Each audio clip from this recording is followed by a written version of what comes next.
Commentator Connor Tomlinson. What a dream team. And my big opinion is 2 minutes away. COVID scientists have made April Fools of all of us. First up, here are the headlines, and with me all evening, the brilliant Miranda Shunker.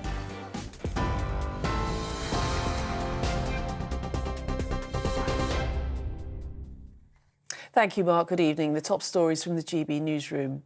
The cost of living crisis has escalated again for many households in Britain, with the energy price cap rise taking effect today.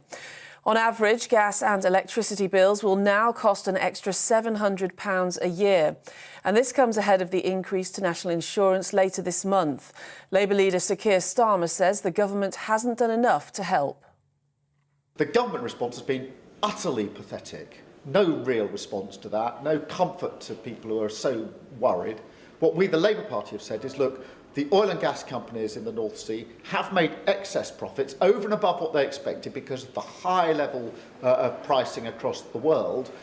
That windfall tax should be used to take up to £600 off people's bills. And that is a practical solution to a very, very real problem.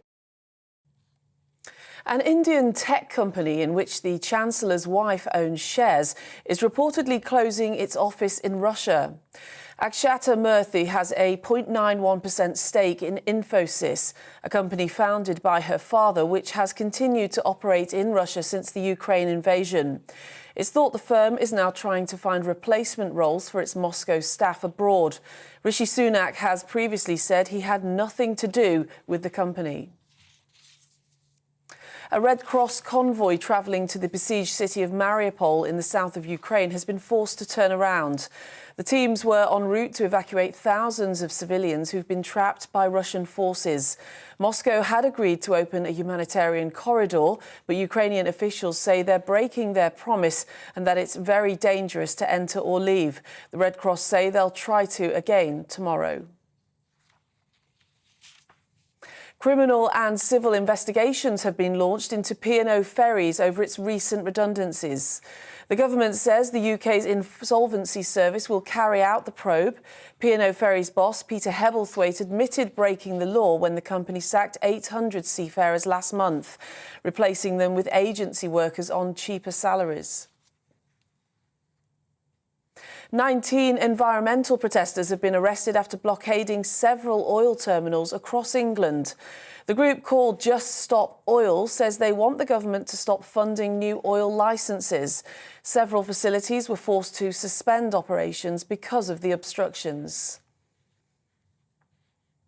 And there may just be a Great British Derby ahead, as England could play against Wales or Scotland in the FIFA World Cup finals later this year. The Three Lions will face one of the home nations or Ukraine in the group stages in Qatar, with the playoff path to be settled in June following Russia's invasion of Ukraine. England's first matches will be against Iran and the USA in November. Well, on TV, online and DAB+ radio. This is GB News. Now it's back to Mark Dolan tonight.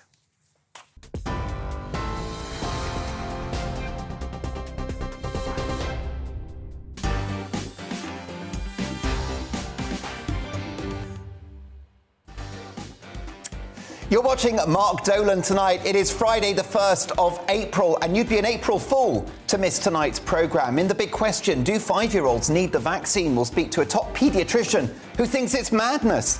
My Mark Meets guest is one of America's most controversial and popular talk show hosts, a man who stands up for freedom, low taxes and small government. The incredible force of nature that is Yaron Brook joins me in the studio at 10.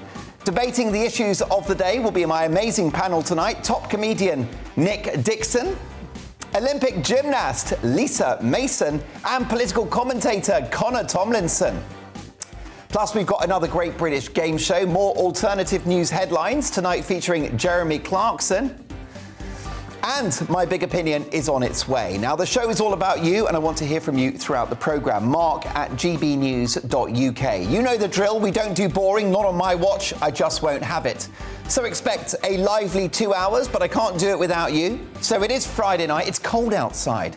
So grab a British ale from the cupboard, or fire up the kettle and tear open the Maryland cookies and let's get to work.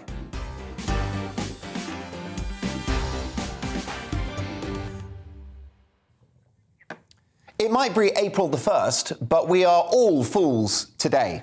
In the course of not one day, but over 2 years, this country has been pranked into a disastrous overreaction to a virus, and it's no laughing matter. We're now entering what many are calling awful April. That's right, awful April, with a 50% increase in energy bills and inflation running at over 6%. According to the British Chambers of Commerce, more UK businesses are preparing to raise prices than at any time since the 1980s. And don't get me started on the cost of petrol. It would be cheaper to fill your car with Chanel No. 5. Don't be fooled by the spin doctors who will have you believe that this is due to Vladimir Putin's appalling invasion of Ukraine. Of course, that invasion is bad news for the world economy. Sanctions and constraints on energy supplies are a problem. But our wider problems long predate old Vladimir and his imperialistic ambitions. The Russian bear is indeed digging its claws into the West, but the elephant in the room is COVID. And in our view, here at Mark Dolan tonight, a set of failed measures that didn't control it. Paying people to stay at home, locking up the healthy, stopping people from going out to work and providing for their family, closing schools and spending £2 billion a month on testing, all for a potentially nasty disease, yes, but one non-fatal and mild to most. Spending £34 billion on a test and trace system that also failed because any immunologist worth their salt will tell you that when numbers get to a certain level, it's useless, as the Germans discovered in the winter of 2020. If you look at the explosion of cases in countries like Australia and New Zealand, who pursued zero COVID, it's pretty clear to me that this virus can't be stopped and was never going to be.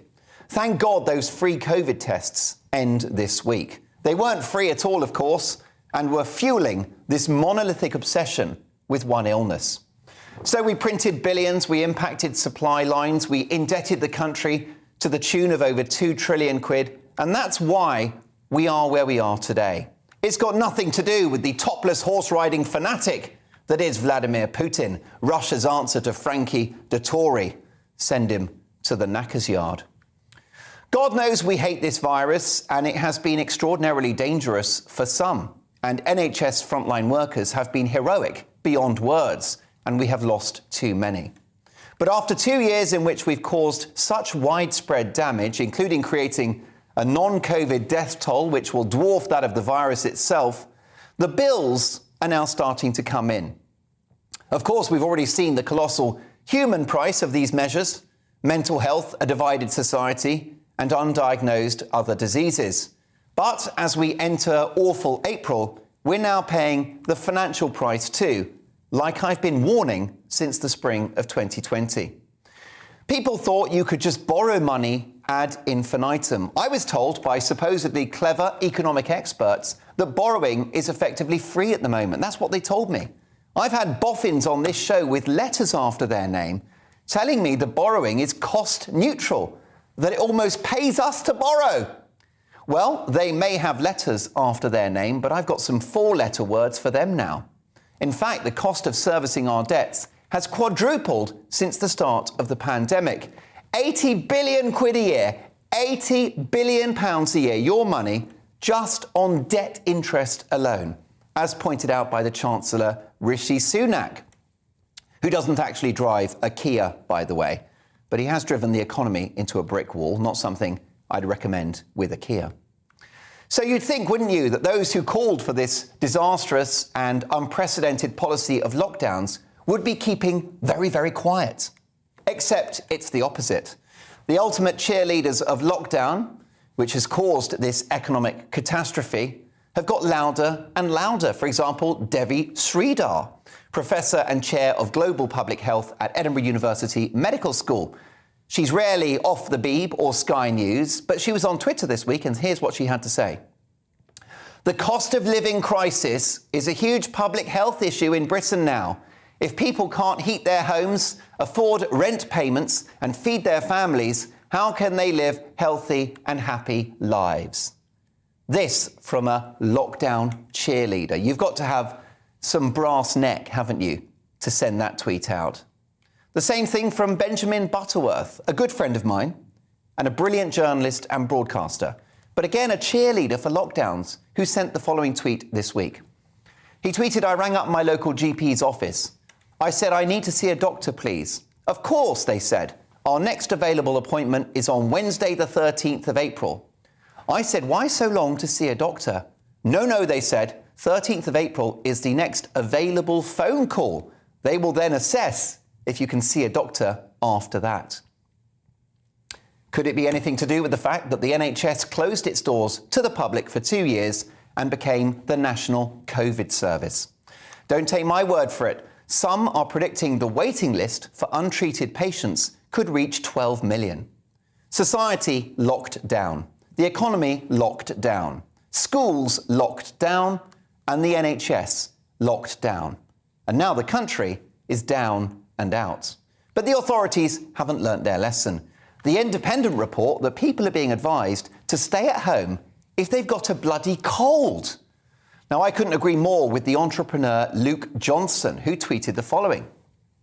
Luke Johnson said, "People need to understand that if everyone who has a cold stays at home feeling sorry for themselves, we will suffer a permanently lower standard of living. Productivity will fall materially, leading to lower economic output. Does the country really want to be poorer?"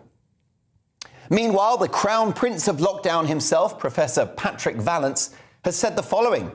A COVID-19 variant with the ability to escape immunity could take the world by surprise.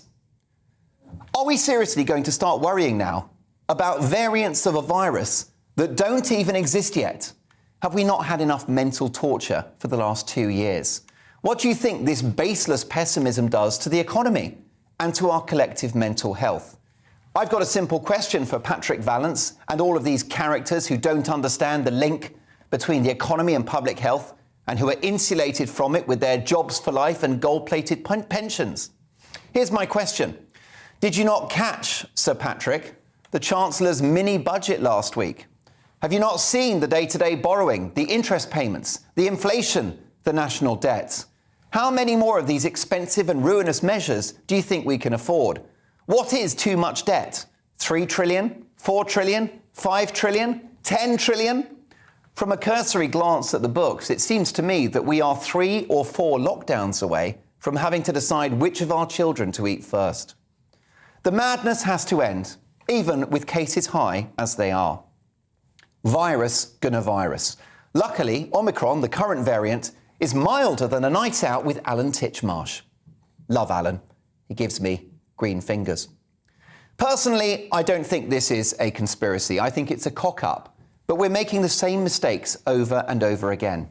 Surely the colossal economic pain that we're now feeling, which I predicted, is enough to wake the public up and wake up policymakers and help them understand that the war on COVID must end completely. Masks are another sick joke. Of course, Jenny Harris has recommended we start wearing them again.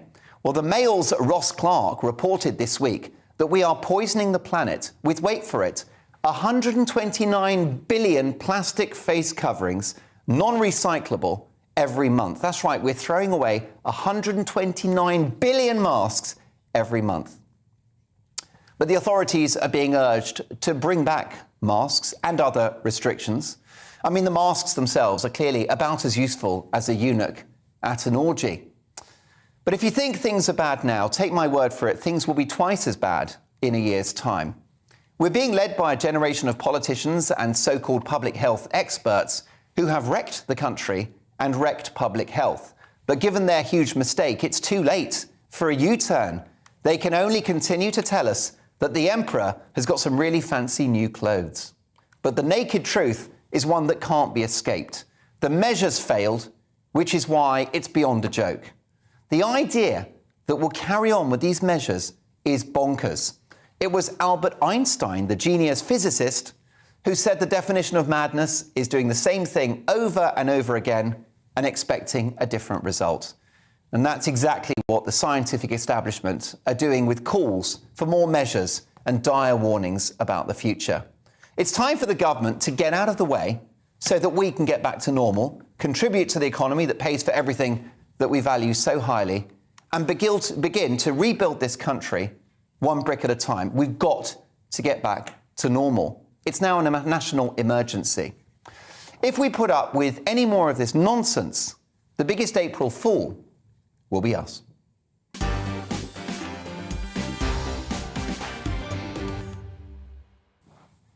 Reacting to the big stories of the day is my all-star panel tonight. Top comedian Nick Dixon, Olympic gymnast Lisa Mason, and Connor Tomlinson, a top political commentator. Great to have all three of you with me. If I could start with you, Connor, do you think that Patrick Vallance has a point, that there may be future variants that we should worry about, that we should have something in the locker if it goes badly wrong? We should have something in the locker that works and doesn't cause a total totalitarian shutdown of society that is inflicted upon children.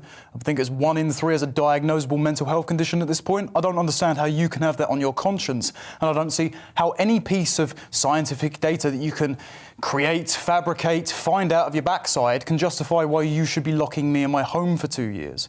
I will step in, though, Mark, and say I disagree with you about the fact that this wasn't a conspiracy. Because, of course, you can contribute a lot to incompetence. That's the old Hanlon's razor dichotomy. But the American Institute of Economic Research, which I've written for a few times, they helped develop the Great Barrington Declaration. Some of the scientists have been on this network numerous times to talk about it. Well, Francis Collins, the leader of the National Institute of Health in America, and Dr. Anthony Fauci, who keeps telling us to wear 1 mask, then 2 masks, then no masks, etc., and does an about-face every 5 minutes, they got freedom of information requests for their email chains, and they said, do coordinated takedowns in lay press, like Wired.com, of anyone who spoke out against lockdowns and said things like the Great Barrington Declaration, alternative methods. So clearly there is a vested interest in the medical establishment to make their reputations look good and shut up dissenting voices, whether it's in science or in media, with things like the Trusted News Initiative, for example. I don't think that's particularly controversial to say that's a conspiracy theory to shore up their own careers. So what do you think is the conspiracy then? Because I'm all ears and no one gets cancelled on my show.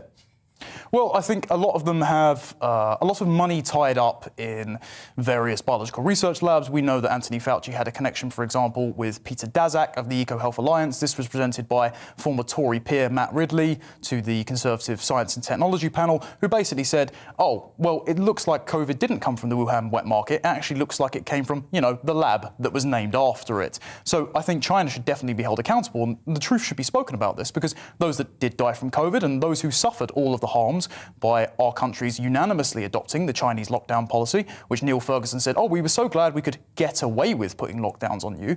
Well, we shouldn't be footing the bill for this. We shouldn't be experiencing cost of living crisis. We should be making China pay through the nose for everything that their virus and that their global lockdown policies have inflicted on us. Lisa Mason, talk of future measures. Can we go through all of that again this next winter? I mean, I don't think we can. Like we said, the cost of living right now is just ridiculous. I think a lot of households are, struggling to figure out whether they're going to feed their household or stay warm. I don't think it's feasible for another lockdown to happen. I don't think we can afford it. And here's the point, and I wonder whether you'd agree with this from my big opinion monologue, Lisa, which is that I think a lot of people weren't aware that with policies like test and trace, which cost 34 billion quid, or furlough, in which healthy people were paid to stay at home, was going to come at an ultimate cost. And it's so many of those people that called for these measures that are now complaining about our economic problems. I think, like you had said earlier on, I think we've been lied to a lot about a lot of things. I'm still sitting here trying to figure out what the actual end result is for doing all of this anyway. I don't know. I'm a bit of a conspiracy theorist myself, so I mean, I at this point, I just don't know. It's just all up in the air, and I don't think anyone really knows what they're doing. So. Well, we do know Matt Hancock had familial connections to the firms that he brought in to do the test and trace thing, to do the PPE procurement. So it's not beyond the pale to say, hey, some of our politicians might be making money off this. Hey, some of the American Congress people who are saying about vaccine mandates have stocks in Pfizer, etc. I think it's just about personal enrichment. I think you're dead right. Ultimately, Nick Dixon, I'm not really a conspiracy theorist. I entertain all possible ideas, but I think it's just been a monumental cock-up. Professor Jay Bhattacharya of Stanford Medical School has said it's just the biggest public health mistake in many years. But the issue now is that there's a generation of politicians and scientists who are signed up to these methods.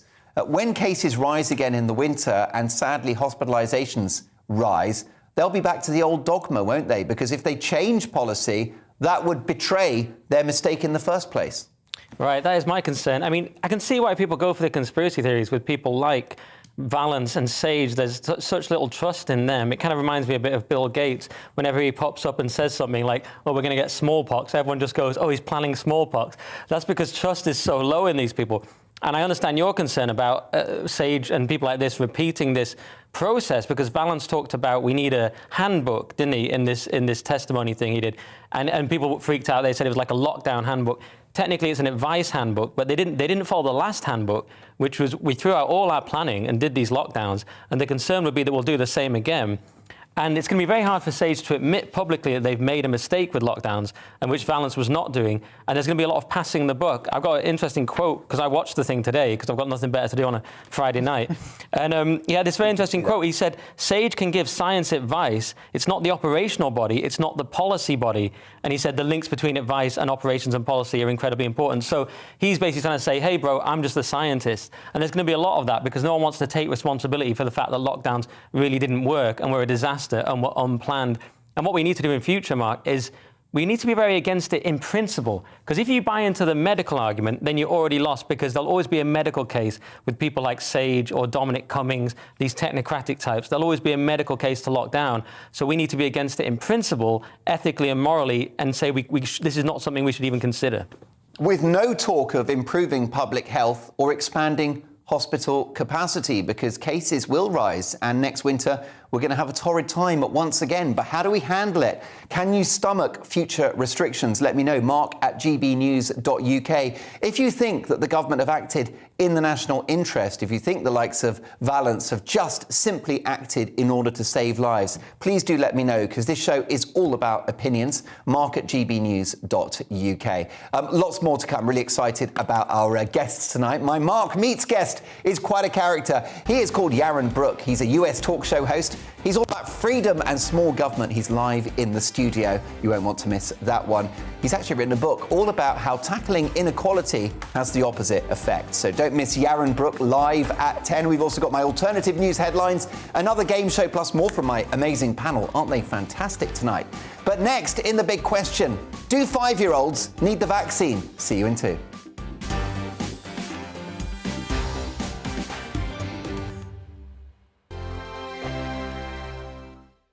Europe is in the grip of the most devastating humanitarian crisis since World War II. The people of Ukraine are facing unimaginable suffering as their homes are destroyed and their loved ones are killed. Millions of people are being forced to flee for their lives, carrying only their children, their pets, and the clothes on their back. The pain, loss and destruction grows by the day. The people of Ukraine urgently need our help. Already a vast humanitarian operation is underway. Britain's Disasters Emergency Committee, or DEC, brings together 15 leading aid charities to respond to overseas disasters quickly and efficiently. These charities include the British Red Cross, CARE, Oxfam, Save the Children, and World Vision. Their teams are working on the ground in Ukraine and neighbouring countries to bring vital aid to those who need it most. If you can spare it, your gift to the DEC's humanitarian appeal will go a really long way. £10 provides essential hygiene supplies for a person for a month. £50 provides blankets for 4 families. £100 provides emergency food for 2 families per month. It's easy to give. You can donate online at dec.org.uk or call the 24-hour donation line on 0370 60 60 900. If you prefer to send a cheque, please post it to the Ukraine Humanitarian Appeal, PO Box 999, London EC 3A 3AA.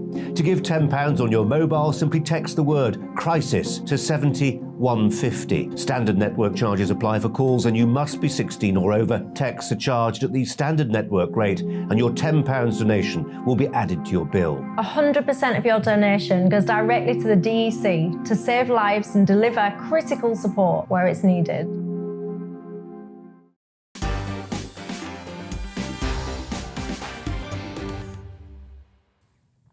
Love you, Mark, says Sally. Thank you for those kind words, Sally. You say it as it is. Thank you. Tonight's monologue, Susan says, hi, Mark. I agree with everything you've said in your monologue. However, I'm a district nurse. Our teams never stopped, worked harder than we have ever done before, visited and assessed people that should have been seen by GPs. We gave our patients a great service through the last 2 years, despite constantly being hit by low staffing and sickness from COVID. The NHS is on its knees and definitely needs to be reformed. We should never have locked down through COVID. The price we've paid and will pay has been too high. Lockdowns have not worked. If it was about health, we got it badly wrong. We are now a much more unhealthy population. Love your show and thank you for speaking the truth. Well, look, thank you so much for that. However, if you disagree, do let me know. Mark at gbnews.uk. It's all about opinions on this show. Speaking of which, it's time now for the big question in which we debate a major topic of the day from multiple points of view. COVID jabs for 5 to 11-year-olds in England will start next week, with the Telegraph newspaper reporting that NHS officials are buying toys to make vaccination centres more welcoming. Until now, children in this age group of 5 to 11 have only been offered vaccines if they are in at-risk categories. In February, the government's advisers backed jabs being offered to all children aged 5 to 11. They said it was a non-urgent offer that should not disrupt other vaccination programmes.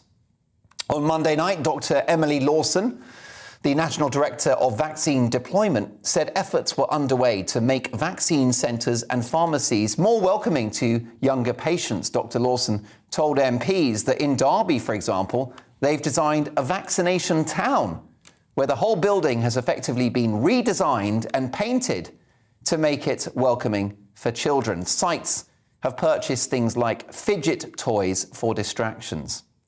But is this ethical? Do children need the jab?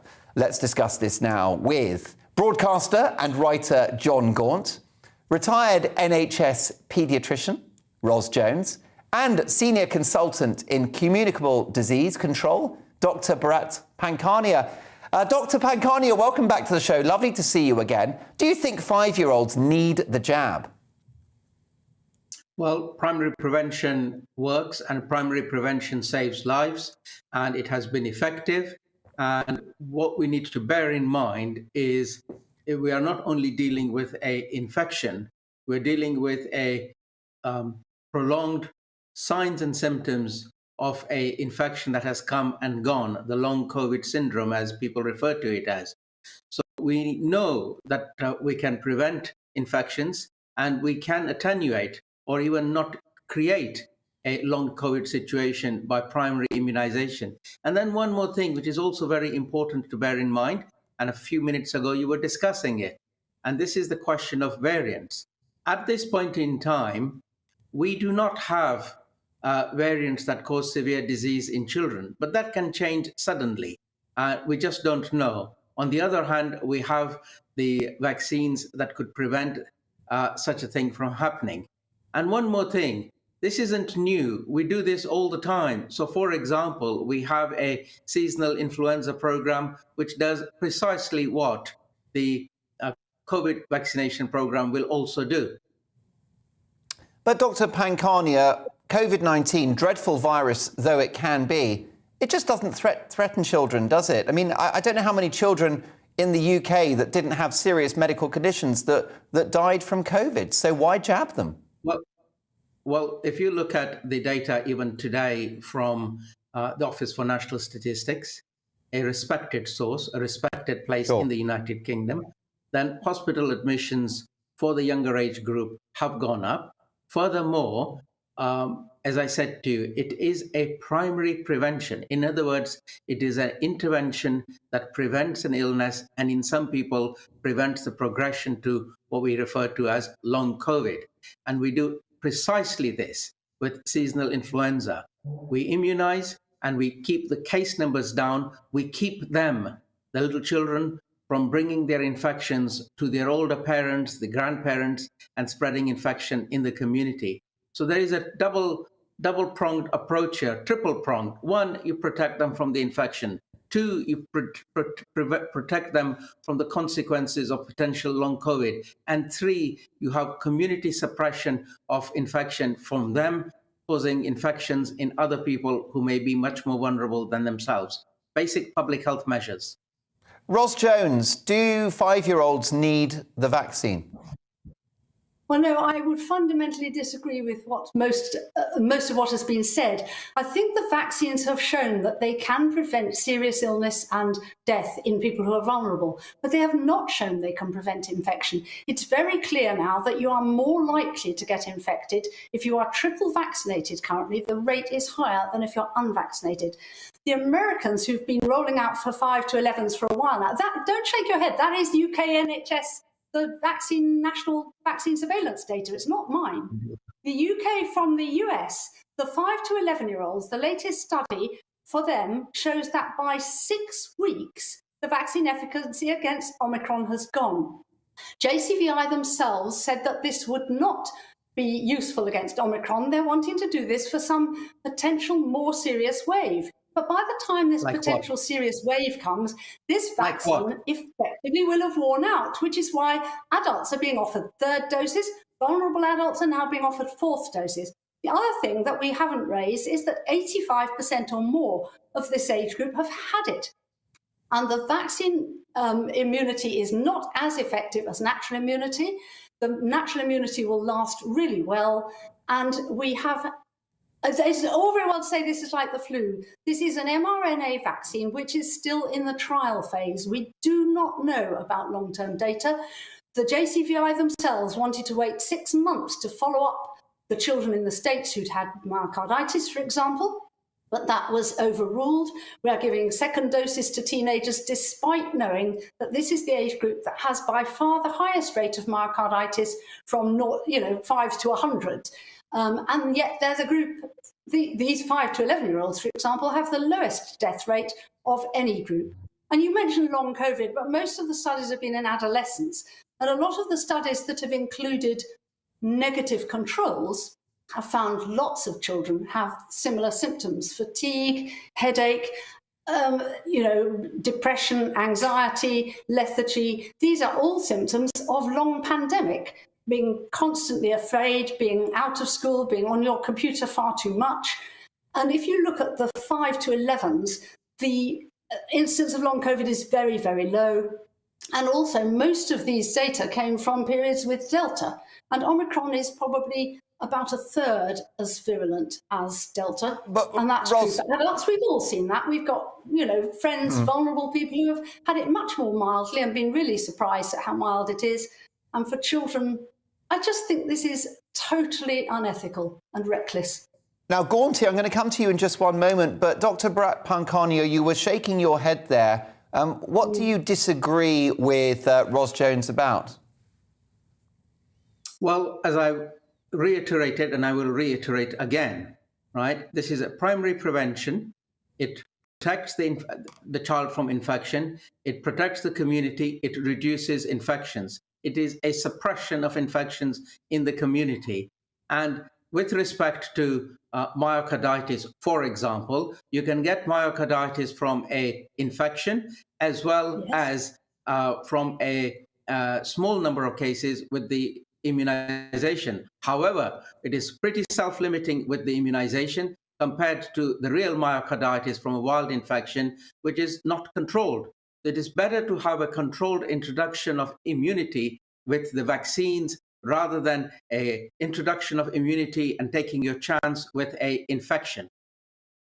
I think the myocarditis comment is really wrong. The data shows that in the children in the States who've had myocarditis, 89% of them had abnormalities on the MRI cardiac scans suggestive of cardiac scarring. So although their symptoms have gone, that does not mean this is a benign condition. And at follow-up, 3 to 6 months later, 69% of them still had scarring, despite the fact their symptoms have gone. And myocarditis has a 20% 5-year fatality rate. So that's myocarditis. And the idea of saying that this prevents infection, it doesn't. It prevents infection for a few weeks. And what happens after a few weeks? Are we going to start these children on the repeated 6-monthly boosters that we're already seeing for adults when they have a healthy immune system that's got to last them for the next 70 years? This is new and it's totally different from standard vaccines.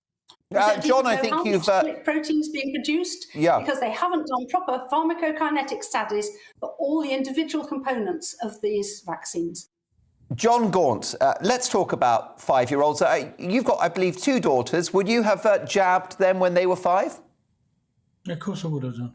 Of course I would have done. I live in a society, I'm part of a community, my children are part of that community. I agree with the good doctor that they need to be protected. Sorry, I've forgotten the lady's name, but I've seen it so many times on GBNews. She says the vaccine doesn't work, then she says, oh, it does work for a few weeks or a couple of months or whatever. The bottom line is we need to get these jabs into people's arms so that together we can all be protected. It's called not being an island, no man's an island. And the simple facts are, Ross, sorry, I do apologise. I just forgot your name. Thank you. The absolute truth is people like you are pretty dangerous because you, who are obviously very intelligent, very academic, very educated, but you come out with this on Twitter or on here, and people who are not as educated as you then turn the other way. It's like Andrew Wakefield. We're still trying to catch up with that. And I do feel it's a bit like Groundhog Day today, Mark. I thought maybe the debate would have moved on. I mean, your monologue was very entertaining, and you know I admire your wit. But the cost of living crisis is not all down to COVID. Have you missed what's happened in Ukraine? Yes. Now, and I don't support Boris Johnson in lots of things. The first lockdown was the right thing to do. No 2 ways about it.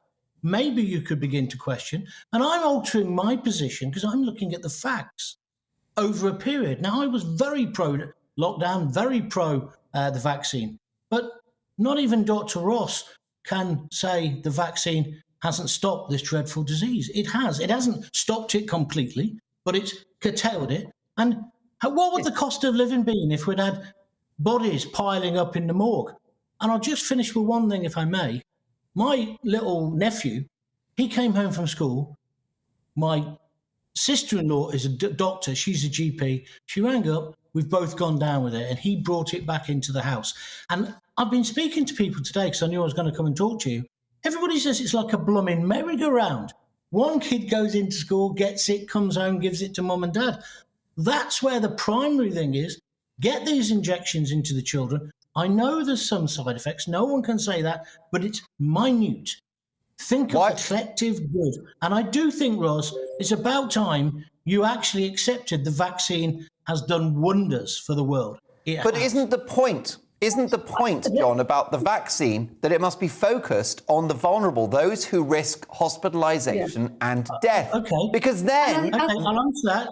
Yeah. You want me to answer that? Go for it. The nephew goes to school.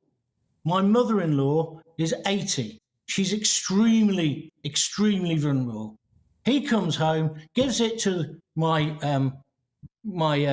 sister-in-law, who might give it, say, to my wife. They're the main carers for my mother-in-law. And then wham, bam, thank you, ma'am, we're looking at another funeral. If John you're not Gaunt, careful, John why Gaunt, not just is it the job of 5-year-olds to protect the elderly? Oh, we I've do heard that this anyway story with the seasonal influenza vaccine, Mark. Really you know that we do. And that's called Dr. Ross knows that too. One at a time.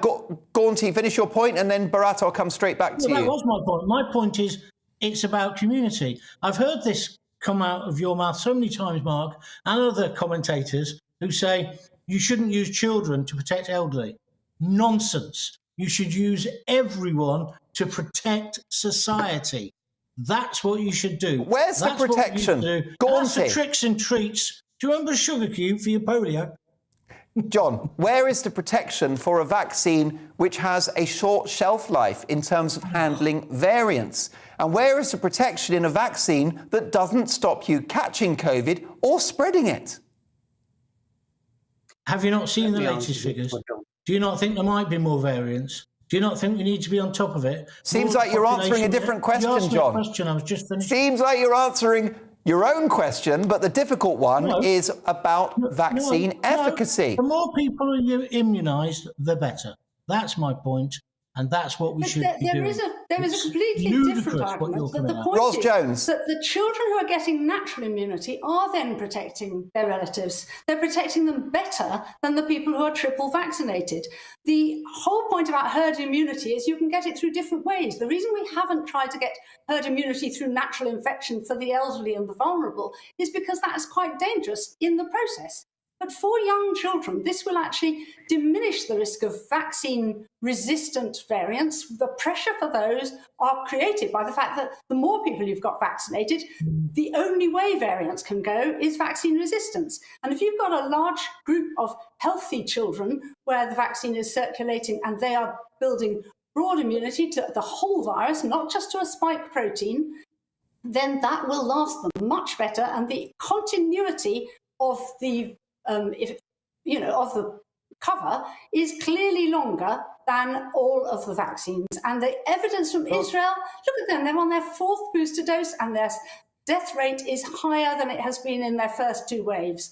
There's something extraordinarily odd about the mortality data for the most highly vaccinated countries. And you can't deny that.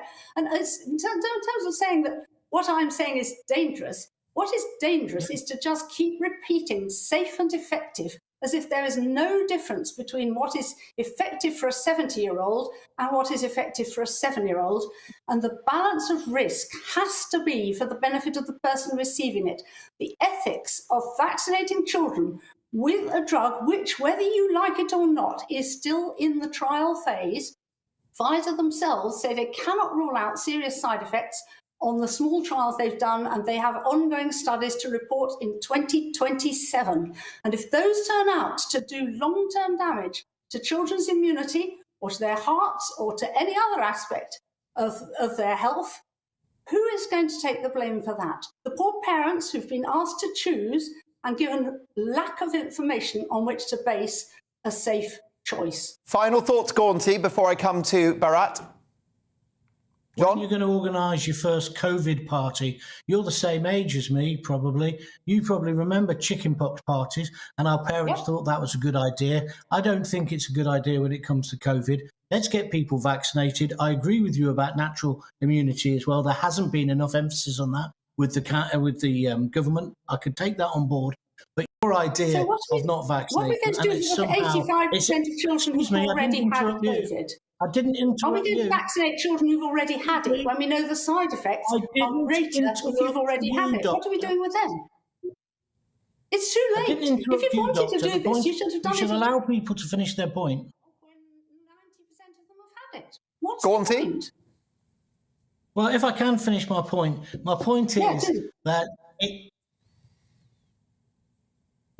is that it's both.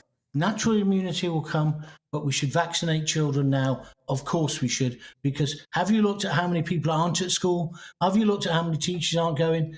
Have you looked at how many GPs are missing? Everybody wants to have a go at GPs. Well, my family have got 2 GPs. They're working their absolute socks off. And this far-right, alt-right attack on the NHS, we know what that's about. Let's be focused on the children. Let's get the children vaccinated, their choice or their parents' choice, of course, and let's have a safer community, because it's going to come back with a vengeance. And I don't think it's being used, as some of these alt-right people think, as some way of taking over the world or the Great Reset.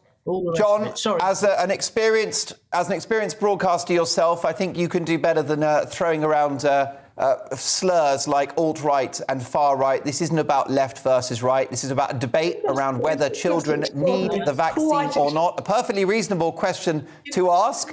And I don't think Ros is alt-right. A right supporter at any stage of my life. So this is an extraordinary way to reduce the. I didn't call you far right. I said there's a push by the alt-right what are you going to do attack to the 85% of children who've already had COVID? Are you going to vaccinate them anyway and just give them hazard as well as no benefit? Bharat Pankhania, you've been very patient throughout this discussion. Always a figure of equanimity when you join us on this programme. What about Ros Jones' point that the vast majority of children have had COVID already? Well, I repeat, it is much better to immunize in a controlled way and protect. People may have had their infections and it's not going to harm them if they were immunized. We know that, and we mustn't scare people with all manner of fear stories. And I was saying when I'm interrupted John Gonti, which is this. We already immunize with seasonal influenza for precisely the reasons that we wish to do, which is to protect the person and to protect the community, to reduce infections in the community as well as in the person. So this isn't anything new whereby you say, I only take a vaccine if it protects me and nothing about the community. We do both, and we've been doing both for a long time. Bharat, great to see you again. Thank you so much for joining us. Bharat Pankhania there. Also, my sincere thanks to retired NHS paediatrician Ros Jones and broadcaster and writer John Gaunt. What a rich and layered debate it was. What do you think? The emails are flooding in thick and fast. Ian says, dear Mark, let's have a look at this and make sure I get it right. What an ignorant and dangerous plonker John Gaunt is. Well, look, he's an old friend of mine. I certainly wouldn't use that language, but you clearly don't agree. In fact, lots of people emailing in to say they don't agree with what John has had to say. Brenda says, dear Mark, Ros Jones is correct. It's proven that the COVID vaccine does not stop infection or prevent transmission. It stops serious illness in the more vulnerable. And as for the authoritarian John Gaunt, Ros Jones outclasses him at every level. Well, Brenda, thank you so much for your email. Do keep them coming. This show is all about opinions. What's yours? mark@gbnews.uk. Very excited about my Mark Meets guest who joins me live in the studio at 10. He's a US author and broadcaster who stands up for freedom, for small government and for wealth. He's written a book in defence of wealth. He thinks that attempting to deal with inequality has made things worse for the poor. Yaron Brook is not boring, and he joins us in the studio at 10. Now, we've been asking you about what you think. Do children need the vaccine at the age of 5? 92% say no, 8% say yes. Well, get your opinions over to me now, mark@gbnews.uk. More alternative news headlines, but next, my amazing panel, and we'll talk about this cost of living crisis. How do we fix it?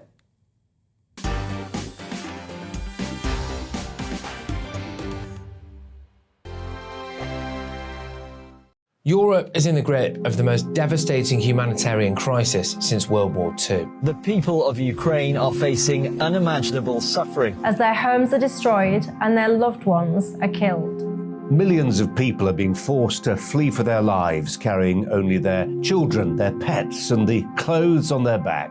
The pain, loss and destruction grows by the day. The people of Ukraine urgently need our help. Already a vast humanitarian operation is underway. Britain's Disasters Emergency Committee, or DEC, brings together 15 leading aid charities to respond to overseas disasters quickly and efficiently. These charities include the British Red Cross, CARE, Oxfam, Save the Children, and World Vision. Their teams are working on the ground in Ukraine and neighbouring countries to bring vital aid to those who need it most. If you can spare it, your gift to the DEC's humanitarian appeal will go a really long way. £10 provides essential hygiene supplies for a person for a month. £50 provides blankets for 4 families. £100 provides emergency food for 2 families per month. It's easy to give. You can donate online at dec.org.uk or call the 24-hour donation line on 0370 60 60 900. If you prefer to send a cheque, please post it to the Ukraine Humanitarian Appeal, PO Box 999, London EC 3A 3AA.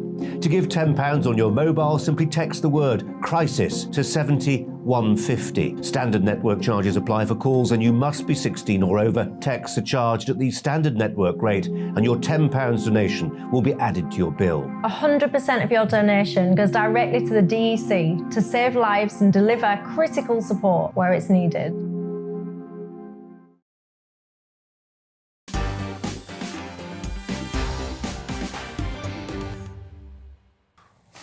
Do 5-year-olds need the vaccine? No, no, and no again, says Chris. The vaccine does not prevent transmission. Therefore, any vaccine taken is for the benefit of the recipient only in case they get infected themselves. If granny and parents are jabbed, then they are protected. Yes, the majority of children now have COVID antibodies. There you go. Strong views there from Chris. How about Margaret, who says, why did medical people lose their jobs? Because they would not take the vaccine. What did they know?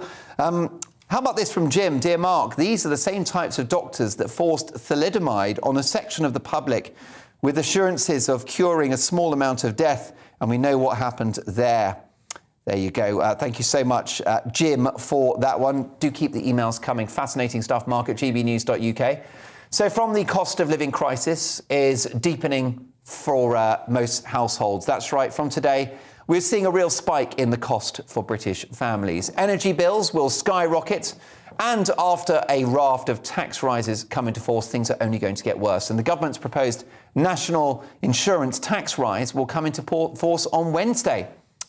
For the first of our Beat the Squeeze special reports, here is the brilliant GB News business and economics editor, Liam Halligan.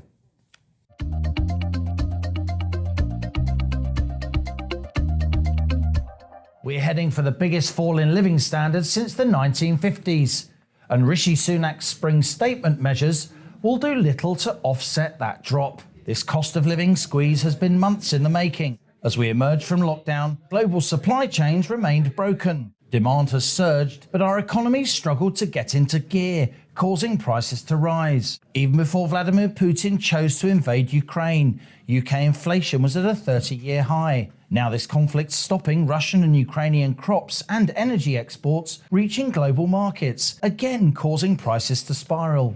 From today, April the 1st, household utility bills go up by 54% on average to almost £2,000 a year, with bills set to rise even further in the autumn. Also from today, council tax bills rise by 3% on average, although those in bands A to D are in line for a £150 rebate. From next week, national insurance contributions increase by 1.25 percentage points for employers and employees. That will cost basic rate taxpayers an extra £178 a year on average, while those on higher rate tax will pay, again on average, £715 more. As these higher bills and tax rises take hold, wheat, barley and fertiliser prices are also soaring, pushing up food and drink prices in the shops, restaurants and pubs. Petrol and diesel costs are also on the up, of course. It's now almost £100 to fill up a family car. And Sunak's spring statement fuel duty cut has been only partly passed on by retailers, with pump prices still rising.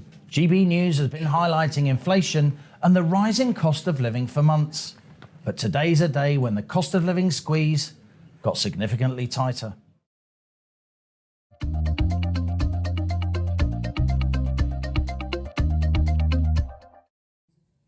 Brilliant stuff from our very own Liam Halligan. Well, let's bring my panel in now. Lisa Mason and, of course, Nick Dixon and Connor Tomlinson. Lisa, how do we beat the squeeze? I'm trying to figure that one out myself. It's such a terrible position for everyone to be in. Everyone's going to feel it. But, you know, especially, you know, the low-income households that are literally deciding whether they're going to eat or keep the heat on, I think. I don't actually know the solution right now. As I said, I'm trying to figure it out myself. I'm a single parent. I have my children that live with me, and it's becoming very, very difficult. So I agree. That's the issue I've got, Connor, is that there are no clear answers as to how we deal with this. We can't borrow any more money, can we? No, we can't borrow any more money, but the borrowing economy, the massive spend economy, got us into this hole in the first place. And I can sit here and talk policy, and I'm happy to do that in a moment because I actually have some solutions, because I predicted some of this stuff a little while ago in a paper saying, well, Joe Biden on his first day in office turned off the Keystone Pipeline and banned fracking on federal lands. You think this is going to be expensive for the gas market? Lo and behold, it was. But the main thing I do have here, and I'm not much of an emotional guy, but it is pretty disheartening as a sort of 23-year-old who's looking to hopefully get my own place one day, you know, support a family, do all the things that are a lot more meaningful than just a day-to-day career, even though I love chatting to you, Mark, and to know that the ceiling has been lowered so much and my freedom's been taken away, and it's difficult to see in the vast stretch of time when I'm actually going to be able to do any of these things. And Rishi Sunak sits there and goes, oh, we've got a 100 million new fund for all these low-income families, we're going to redistribute it. Any time the government says they've got a new fund, right, they've got to create an office and a bureaucracy for the people to redistribute the money. They've got to put it all into their tax system. They've got to choose who this is. They've got to keep the lights on, etc. So any time they take the money first to give it out to you, they're going to lose funds. Here's an idea, Chancellor. If you fancy listening, I know you've been on the programme before and the station and that. How about you stop taking my money in the first place and I might actually be able to save for things? Well, yeah, so you say you've got an action plan. So first of all, get taxes down, stop borrowing money. What else?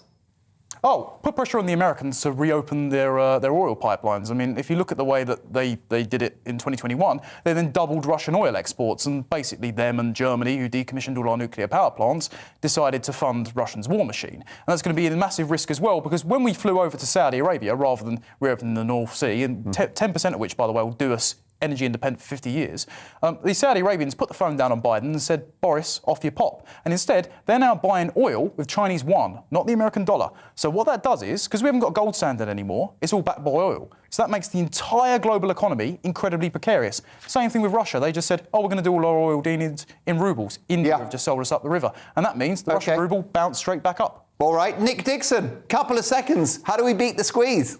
Well, I'm not sure. I assume it's to do with energy independence and perhaps these big bets on nuclear Boris was talking about at the conference that Rishi apparently wanted to block. But for me, it hasn't kicked in yet. I live in a one-bedroom place. My bill is bizarrely low. I think it's because I don't turn on the heating until I see icicles. But I'm not getting, because I'm northern, but I'm not getting too cocky, Mark, because I've still paid the London rent, so I'm not going to eat. I'm still going to eat, but for different reasons. Brilliant stuff. Well, my panel return, and we've got Mark Meets and alternative news headlines next, so don't go anywhere.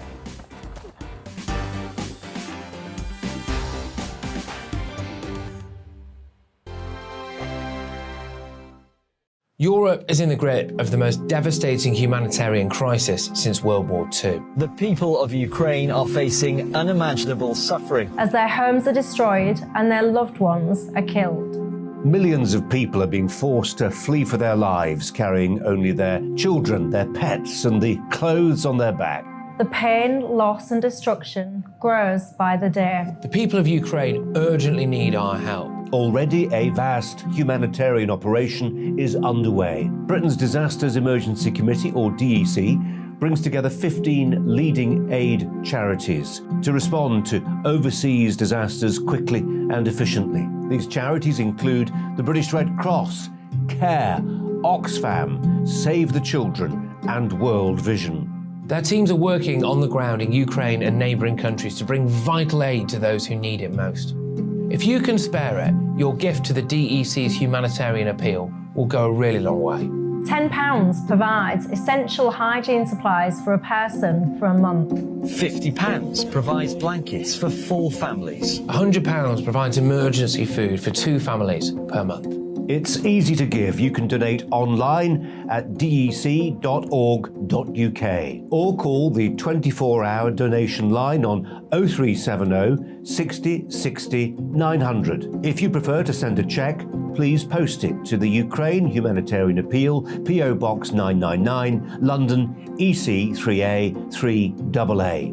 To give £10 on your mobile, simply text the word crisis to 70150. Standard network charges apply for calls and you must be 16 or over. Texts are charged at the standard network rate and your £10 donation will be added to your bill. 100% of your donation goes directly to the DEC to save lives and deliver critical support where it's needed.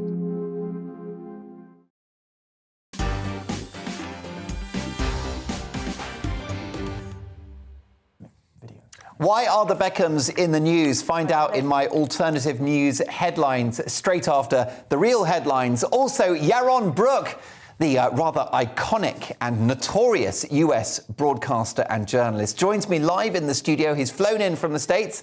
He'll talk about the economy. Can the West bounce back? How do we control China? And he'll be speaking in defence of actually rich people. What a debate we'll have. Yaron Brook is live in just a couple of minutes' time. Plus, another great British game show and my amazing panel. But first, here are the real headlines with Miranda.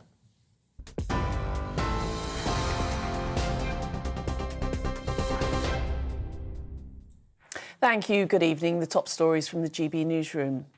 Household budgets across Britain are again being squeezed as the cost of living crisis escalates, with the energy price cap rise finally taking effect today. On average, gas and electricity bills will now cost an extra £700 a year. And this comes ahead of the increase to national insurance later this month. Sir Keir Starmer has branded the government response pathetic and says Labour has a concrete plan. The oil and gas companies in the North Sea have made excess profits over and above what they expected because of the high level of pricing across the world. That windfall tax should be used to take up to £600 off people's bills. And that is a practical solution to a very, very real problem. An Indian tech company in which the Chancellor's wife owns shares is reportedly closing its office in Russia. Akshata Murthy has a 0.91% stake in Infosys, a company founded by her father, which has continued to operate in Russia since the Ukraine invasion. It's thought the firm is now trying to find replacement roles for its Moscow staff abroad. Rishi Sunak has previously said he had nothing to do with the company. A Red Cross convoy has been forced to turn back as it travelled to the besieged city of Mariupol in the south of Ukraine. The teams were aiming to evacuate thousands of civilians who've been trapped by Russian forces. Moscow had agreed to open a humanitarian corridor, but Ukrainian officials say they've broken their promise and it's dangerous to try to enter or leave. The Red Cross say they'll try again tomorrow. One refugee fleeing Mariupol described the devastation they've witnessed firsthand. We waited for the negotiations so much for 2 or 3 days. But when we realised on March 22nd that we had food left for 2 days and we were drinking water only by 2 gulps, we decided to leave. But we were leaving under shelling. It was scary. 19 environmental protesters have been arrested after blockading several oil terminals across England. The group called Just Stop Oil says they want the government to stop funding new oil licences. And it promises to be a great British derby if it goes ahead. That is, England could play against Wales or Scotland in the FIFA World Cup finals later this year. The Three Lions will face one of the home nations, or it could be Ukraine in the group stages in Qatar, with the playoff path to be settled in June. England's first matches will be against Iran and the USA, kicking off in November. Well, on TV, online and DAB plus radio. This is GB News. Now it's back to Mark Dolan tonight.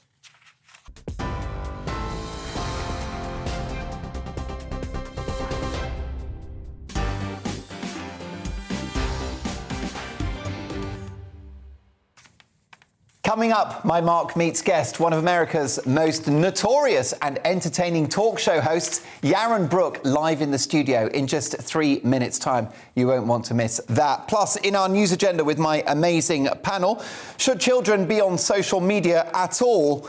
And can you revive an old relationship with an ex? Plus, we've got another great British game show and more from my fantastic panel. It's time now for my alternative news headlines, and we bring you the news that NHS bosses have been asking male patients whether they're pregnant. That's right, they're asking male patients whether they are pregnant. Many people think this is bonkers, but I think in some cases it makes a lot of sense. Oof, that's what I call top gear. Vroom, vroom. A crazy new trend in young people getting freckles surgically implanted in their face has said to be fueled by young women around the world wanting to look like Meghan Markle, who we can all agree is a very beautiful lady. Unfortunately, the results have proved quite undesirable for many of these young women. Here is a victim of one particularly bad plastic surgeon. Ouch, that's gotta hurt. Now, to the world of showbiz, and sad news, the Beckham family have seen their large London mansion burgled. Not good at all, and we wish the family well. David has beefed up security with a 24-hour patrol, a new alarm system, and he has asked Victoria to sing at the top of her voice if it sounds like an intruder is nearby. Do you want to be my lover? Meanwhile, the elderly could be left out of pocket and isolated by an impending shake-up of the postal system. This according to campaigners. First-class stamp prices will rise by 10p to 95p, whilst further confusion surrounds plans to put a barcode on new stamps and get rid of the old ones. Now, this posting letters business, it seems so complicated and expensive. If only there was an electronic alternative. What would you call it? iMail? Zmail? It'll never catch on. And finally, the Daily Telegraph report that Joe Biden has been caught using a scripted set of notes for a press conference. Here he is holding a script clearly written by his aides. Well, here on Mark Dolan tonight, we've gained exclusive access to those notes, and they read as follows. So excited to have this. Take a look. You are the president. That's right, you are the president. That's what it says on here. Remember to take your tablets every 4 hours, Joe. Your glasses are on the bedside table where you left them. The year is 2022. You are the president. That's right, you're the president. Mickey Mouse is a fictional character, Joe. He's not a real mouse. You're right, you just can't hear the lyrics to modern music anymore. It is just noise. Yes, Joe, it's nearly time for your third nap of the day. And you are the president, Joe. That's right. You are the president. Now that is a Mark Dolan Tonight exclusive. Well done to the team for securing that. And those are your alternative news headlines. I really hoped that you enjoyed my jokes tonight.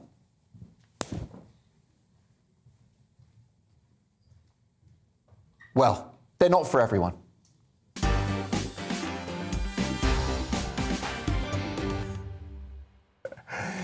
Brilliant stuff. A rare appearance there from my brilliant producer, Greg.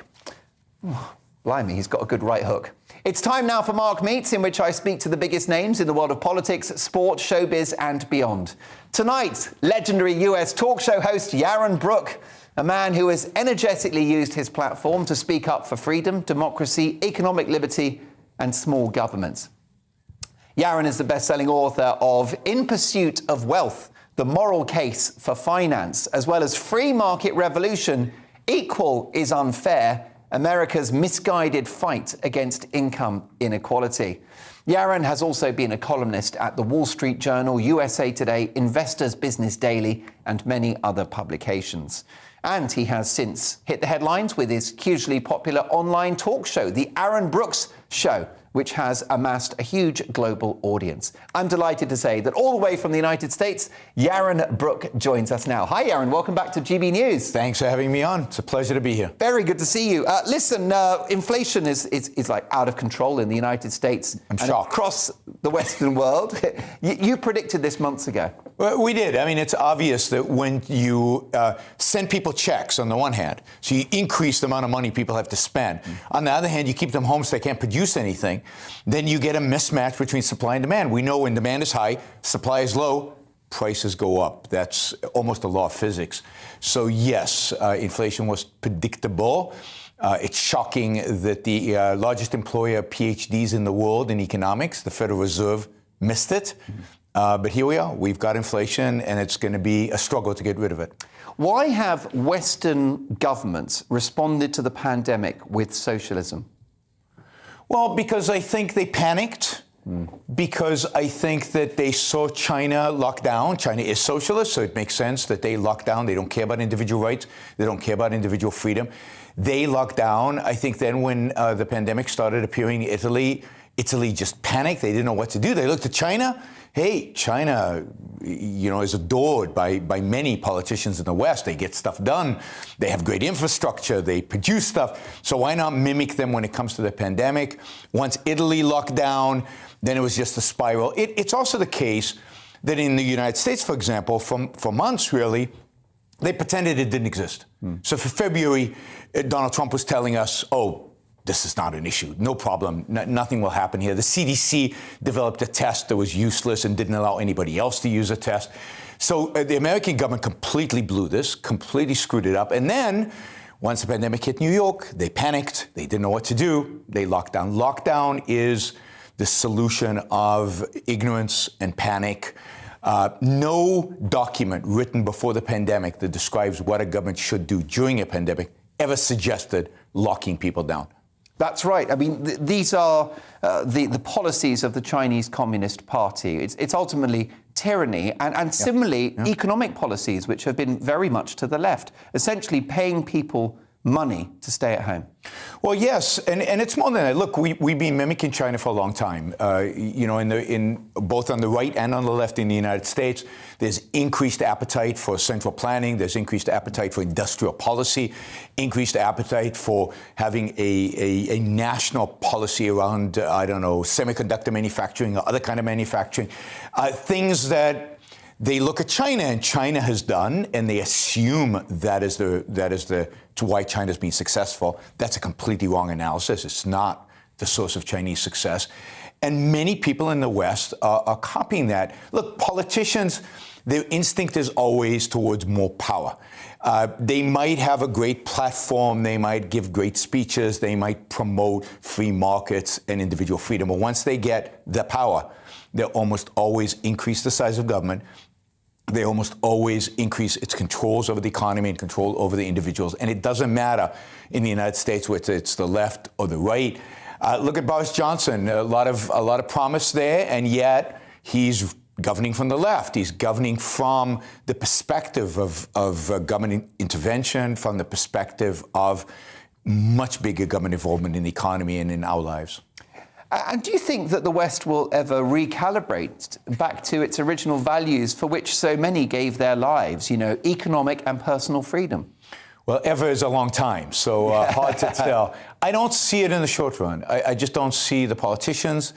I don't see the intellectual movement that will drive politicians in that direction. When during the 1970s, when we got Margaret Thatcher and we got Ronald Reagan, that inched us a little bit in that direction, not enough in my view. Some of your viewers here will be shocked that I think Margaret Thatcher was too moderate, but in economic policies. There was a whole intellectual movement. There were intellectual giants, where there was Hayek in the UK, where there was people like Milton Friedman, Mises, Ayn Rand, advocating for these ideas in the US. Today, the movement around liberty, individual liberty, economic liberty, it's just thin. It's not. It's considered a luxury. I mean, what did Arnold Schwarzenegger, movie star and former governor of California, say? Screw your freedom. Absolutely. And look, Schwarzenegger should speak, right? Schwarzenegger came into power as a Milton Friedman-like pro-markets, pro-capitalism governor, and as soon as he discovered that wasn't very popular in California, shifted and ruled and governed from the left. He was no different than a Democrat when it comes to California politics, and he was very successful from an electoral perspective. So we can blame the politicians all we like, but at the end, it's not their fault. It's our fault. We get the politicians we deserve. We get the ideology we deserve. If we want to change, we have to change. That requires education. So back to your question of will we ever return? Yes, but it's going to take a while. It's going to take new intellectual giants, educating the public, educating us about the core values, the core principles at the foundation of liberty, at the foundation of freedom. And until we do that, we can tinker with tax rates, we can tinker with policies. That's not going to do it. We have to change the whole way we think about government. We have to limit its scope. We have to resurrect the concept, the Lockean concept of individual rights, and think about individual rights, and the government's sole job is protecting those rights. That's going to take a massive program of education. But there will be a backlash against this big state, won't there? A, because of the economic pain we're now feeling. Because, you see, I've fought against these COVID measures since the beginning, and I've always said, look, the bill hasn't come in yet. Oh, yeah. And here we are, and the press are calling today awful April, because we've seen fuel prices, well, basically energy, so to heat your home, that's going up by, in some cases, 50%.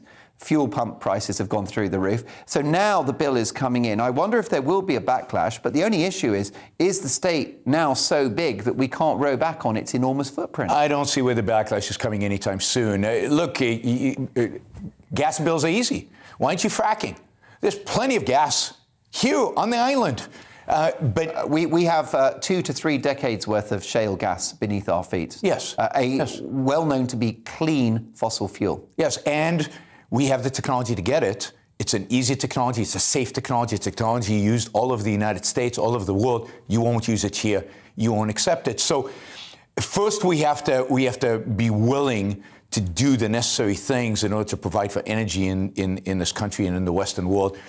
But then, the state is huge. You're talking about national insurance. You're talking about the NHS. You're talking about all these institutions that are so ingrained.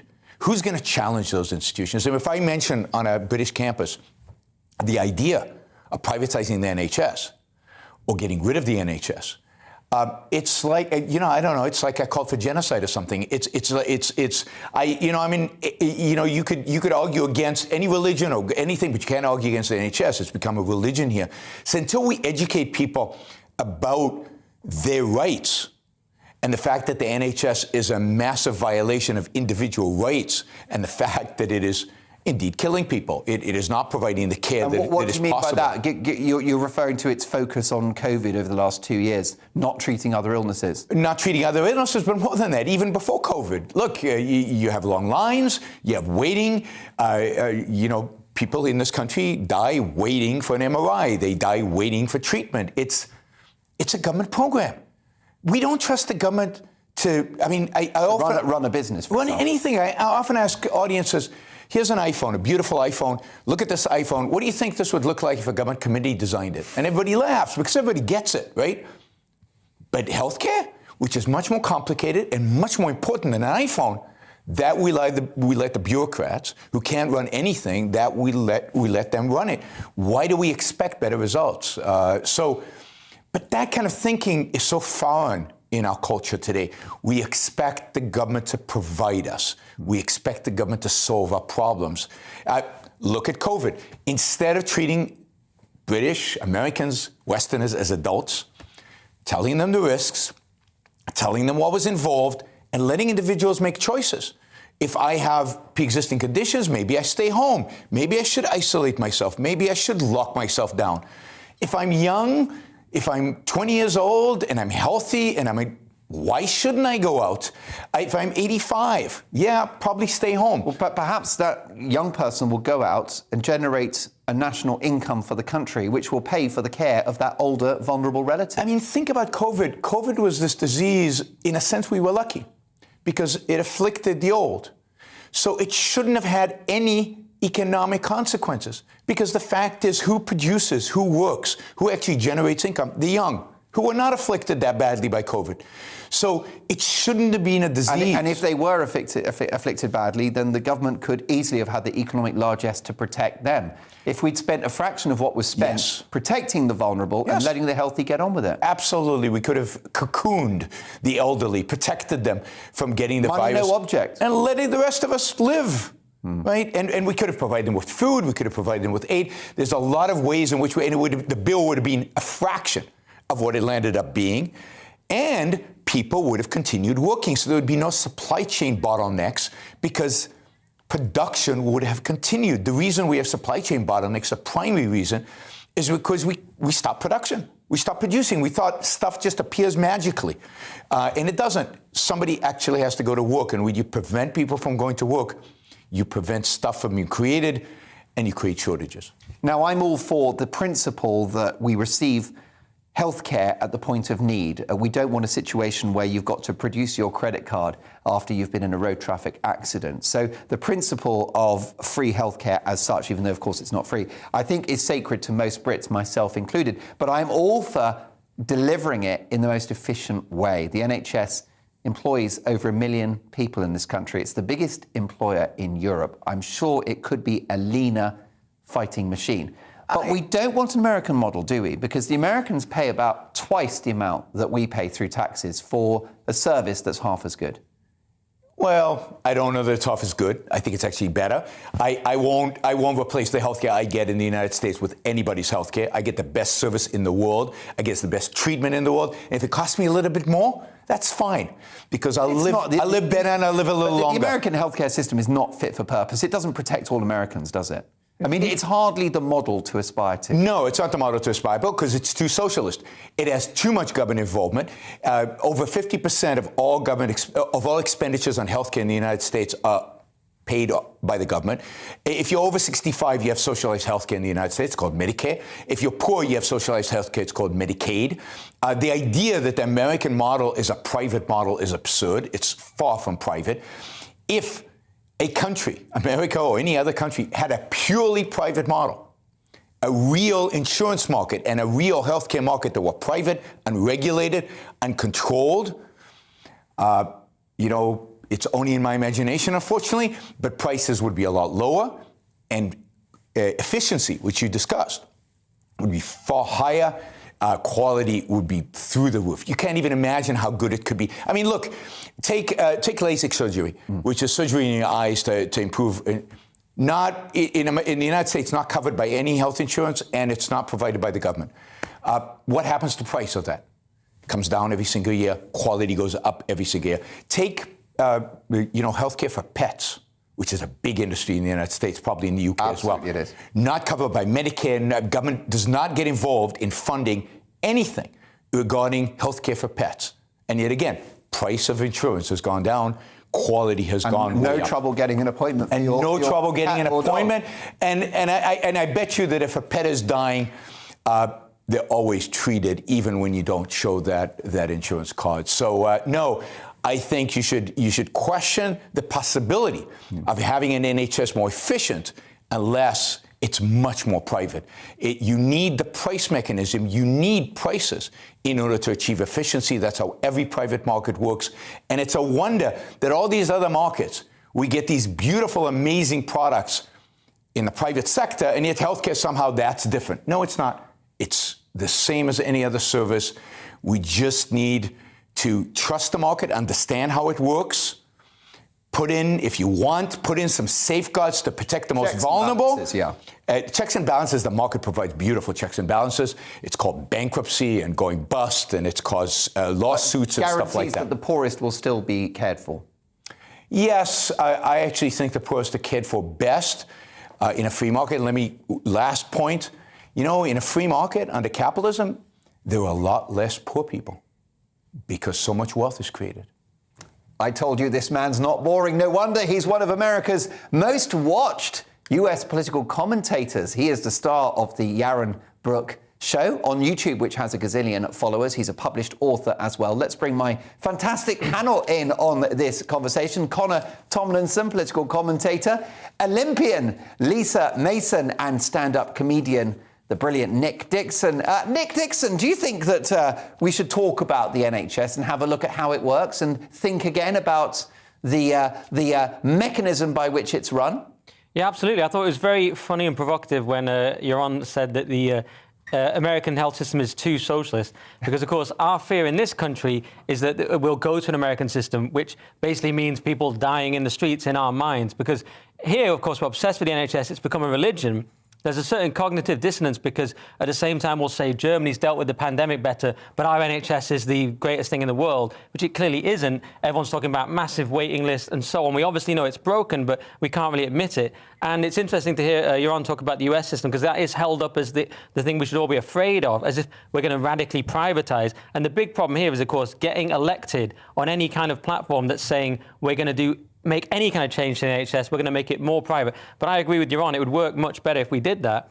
I mean, I made a joke recently on one of these shows about the police. I was saying, what if we had a police force that worked a bit more like Uber, where they actually could come to your house in a few minutes if you were burgled, rather than never coming? And so, and probably Yaron would even agree with that as a serious idea, maybe, that we could actually have a private police force of some sort. So I'm totally with him. We need to radically privatise the NHS in some, not radically, but perhaps some insurance-based system, perhaps something new. Perhaps we could look at Switzerland. We need to look at new ideas for it, definitely. Lisa Mason, do you trust private enterprise with our health? It's a very difficult one. I've recently had a little bit of a to-do with the NHS myself, trying to get an appointment for my daughter, and they sent me one for next year. So having to pay out for a solution myself is something I didn't expect to be doing, especially with all the financial crunching I'm having to do this year as well. And I think there are pros and cons to it.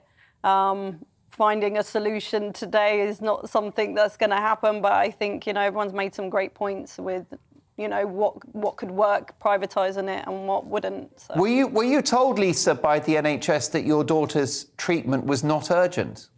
Basically, yeah. I asked for, they said they'd send me for a paediatric appointment, and I was sent one for the 3rd of March next year.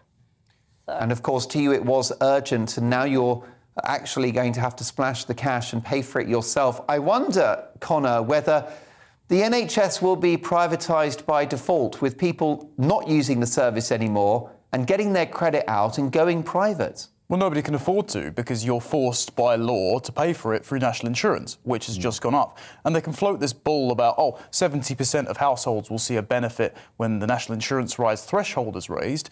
But if all the rich people just, start going abroad because we're no longer a tax haven in the future and we don't attract investment, then what happens? Well, the bracket comes down, we start paying for everything through the nose again. And the people on the NHS front lines know this. I mean, I went for an allergy test and a blood test today, and I had a chat with a nurse, and I said about waiting list, I'm waiting to be diagnosed for something else. And I said, it's 18 months. And then they rang me 6 months later and said, we lost the paperwork, it's another 18 months. And we joked about it, and I said, there's COVID for you. And the NHS doctor turned around and said, no, that's the NHS for you. So they're full aware of the failures of the system, and they're suffering because they see patients, waiting on lists and dying in front of them. And we're suffering because we can't pay for this system in its current form. We're being forced to by point of law. If we refuse to pay for it, we get sent to prison. And the private option, due to the fact the government controls healthcare, is way too costly. However, Yaron Brook, whether it's big tech or the delivery of health services, private organisations cannot go unchecked, can they? Well, it depends what you mean. I think all private organizations are checked. I mean, Google are out of control, aren't they? Facebook. They've got too much power and too much money. So what are you going to do about it? Control them. Control them through a bureaucracy? Break them up, Absolutely Yaron. not. I mean, look at Twitter. Absolutely They're cancelling everyone left, right and centre. Good, so start an alternative. I'm amazed you haven't been cancelled yet. I'm amazed too. But Donald Trump is starting an alternative. Anybody could start an alternative with a capital. There's plenty of venture capitalists looking out there for the next big thing. 10 years ago, 15 years ago, none of these companies existed. Certainly, Facebook didn't exist. Google started from nothing and took over for Yahoo and others. The thing that checks them is competition. The things that checks them is whether you use the service or not. You hate Twitter so much, don't use it. But Yaron, I hear what you're saying, but look, Google is an absolute monopoly, isn't it? No, it's not. You can use multiple other services if you want it. The fact is most people don't care. And you're getting a product for free. I mean, it used to be that we wanted to break up companies because they were overcharging us or something like that. We're getting a product for free. You could probably buy a service that provides you with different search results that maybe is more anonymous than Google is. So no, keep the government out of these companies. Let the markets are the best checks and balances. And consumer behavior is a wonderful check and balance. Stop using the services you don't like. Stop complaining about them. Don't use them. There you go, folks. Vote with your credit card and with your wallet. Yaron, the clock's against us. What are your thoughts about the short to medium-term future of the West? Have we already lost to China? I don't think we've lost to China. I'm not that positive about China's prospects for the future. You see, I don't believe authoritarianism is successful. Authoritarianism always leads to decay. So as China becomes more authoritarian, its economy will slow, its military power will secede. It's also, remember, China's a shrinking population, as are most Western countries. China is not the future unless it becomes freer. And if it becomes freer, why do we care? That is, a free China that is bigger and stronger than the United States doesn't matter as long as it's free. And let's be honest, it ain't going to get freer, is it? Probably not. And as it gets more authoritarian, the more it declines. I'm less worried about China. I'm worried about us. The West is committing suicide. It's not being killed by China. It's not being killed by Russia. We are committing suicide. So if you want to save the West, stop worrying so much about China and Russia and the authoritarians in the world. Start worrying about what happens in 10 Downing and in the White House.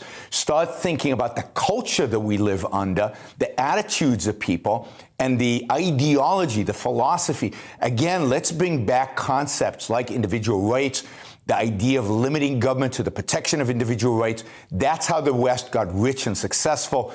That's how it resurrected itself. And so how are we committing suicide in the West? Is it sort of woke culture, extreme political correctness, debates about critical race theory, transgender ideology, and economic incompetence? Is that where we're going wrong? But it's all of that. But the people on the right, in some senses, are no better. That is the emphasis on nationalism, the attacks on immigration, the attitudes, the collectivistic attitudes that now appear on the right, which are kind of matching the left, the idea that you can only be successful politically by accumulating political power and centralizing that political power.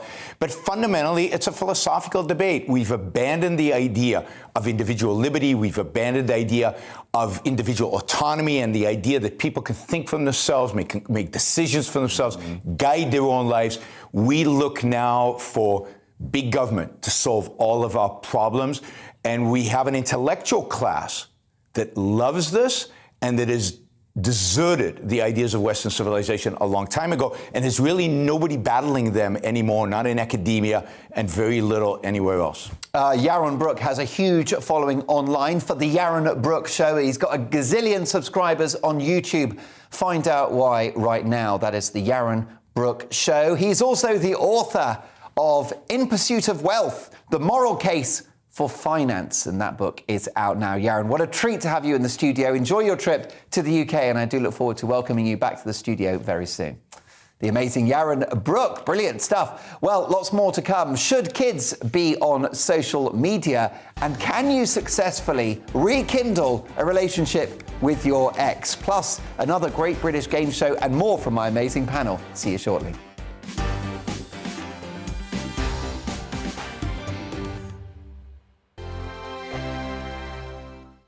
Europe is in the grip of the most devastating humanitarian crisis since World War II. The people of Ukraine are facing unimaginable suffering as their homes are destroyed and their loved ones are killed.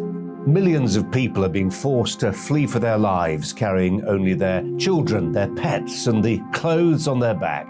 The pain, loss and destruction grows by the day. The people of Ukraine urgently need our help. Already a vast humanitarian operation is underway. Britain's Disasters Emergency Committee, or DEC, brings together 15 leading aid charities to respond to overseas disasters quickly and efficiently. These charities include the British Red Cross, CARE, Oxfam, Save the Children, and World Vision.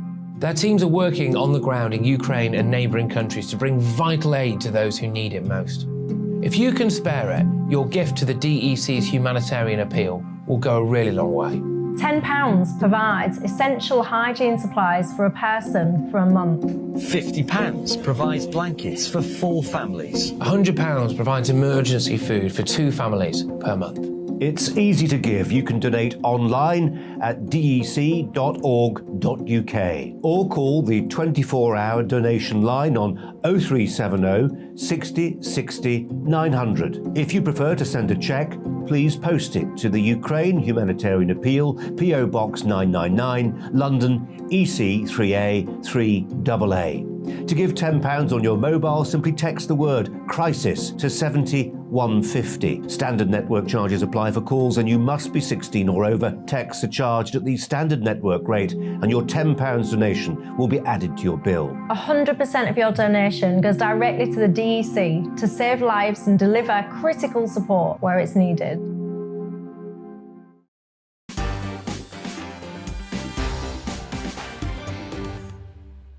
Have a break and then relationships. Oh, there you go. You see, it's live telly, folks. Just having a wonderful chat with my brilliant director, Marina, and my fantastic producer, Tatiana, who's working alongside Greg. By the way, did you see Greg earlier?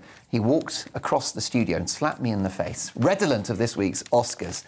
Quite a moment. And by the way, he's a unit, that boy, and he has got a right hook. I've got an amazing team. They work with me every night, and of course, this show is more than the sum of its parts. I can't thank them enough, and I can't thank you enough for your company, as well as the company of my brilliant panel tonight. Comedian Nick Dixon, champion gymnast and reality TV star Lisa Mason, and Connor Tomlinson, political commentator and broadcaster. Now, shocking statistics were unveiled by Ofcom this week, showing that 16% of British toddlers, that's right, toddlers, between the age of 3 and 4 are on TikTok. Shocking stuff. It should come as no surprise, as I'm sure most of us with young children are guilty of using the iPad as a bit of a babysitter. Ofcom research revealed that 85% of this age group also use YouTube, whilst 17% have their own phone. A 3 or 4-year-old with their own phone. The world's gone mad. So is social media a threat to our kids? Should we control the extent to which they use it? Lisa, how many have you got? I have 2. I have a 5-year-old and a 17-year-old. There you go. My eldest, I never allowed to have a phone until she was, I think it was about 13, 14, when she started kind of going out with friends a little bit more, so I wanted to know where she was. Yeah. But I did not allow her to have social media until she was at least 15. So with regards to my young one, she's allowed to go on YouTube, but the kids' YouTube, which I know I still keep an eye on it, as we've had the conversation today. How do you get the kids' YouTube? Is it a special address on YouTube? Yes, so you go into Google and type in YouTube Kids. Right. And so it's set with the age limits. And So in principle, they can't accidentally find something inappropriate? yes, that's the theory behind it. I mean, me personally, when I've been checking, I haven't seen anything really untoward. There have been actually, like, the odd little thing. There's a character called Huggy Wuggy, which is a real, like, demonic little, like, character that scares a lot of kids, and it has come up. Huggy Muggy. Huggy Wuggy. Huggy Wuggy. Is So, that a boy or a girl? I think it's a boy. I can think the girl version is Kissy Wissy or something. Right. I don't know, but It all sounds pretty X-rated to me. Petrified of it, but it has come up on the kids' YouTube, which is It's like Me Too never happened. No. round at Muggy Huggies. I know. Right? Wuggy Huggy. But yeah, I mean, look, the bottom line is that you can't shield this generation of kids from technology, can you? No. Well, technology that's the world now that we live in. You know, imagination comes from technology now. They don't really have it. I think, like you said, a lot of parents kind of use it as a babysitting tool. You know, have to. We don't. Nobody Absolutely. reads anymore. Like, look, I was lucky enough to be sort of on the cusp of the late millennials, right? I didn't have a phone until I went to secondary school. I was probably about 12, and I had one of those Nokia brick style things, right? Most kids nowadays, their first phone's an iPhone, so they've got a world of digital interface at their fingertips, various social media apps, and they're all augmenting their perception. Like, even Facebook and Instagram did a study a little while ago, and at the start of the abstract it said, we know these algorithms are adversely affecting young girls' mental health because they're susceptible to social pressure. And at the bottom, they said, in our conclusions, here's how we can use the techniques that we've learned to market to even younger age brackets. So they're utterly and nefariously, knowingly damaging people and going, let's damage more. I don't think that parents should be offloading this onto their kids. They can't monitor it. Even YouTube Kids a few years ago, they reconfigured their algorithm because they had a bunch of videos that were automatically generated by robots in like bot farms in India and China that would just combine different elements like Elsa from Frozen, the Incredible Hulk, but doing things like Tai Chi and also including like controversial political figures and monsters like Hitler throughout history, just to get all the algorithmic tags. But because it had Elsa and the Hulk in it went onto YouTube Kids. And so kids were just watching it without ever realising, so they had to update their algorithm.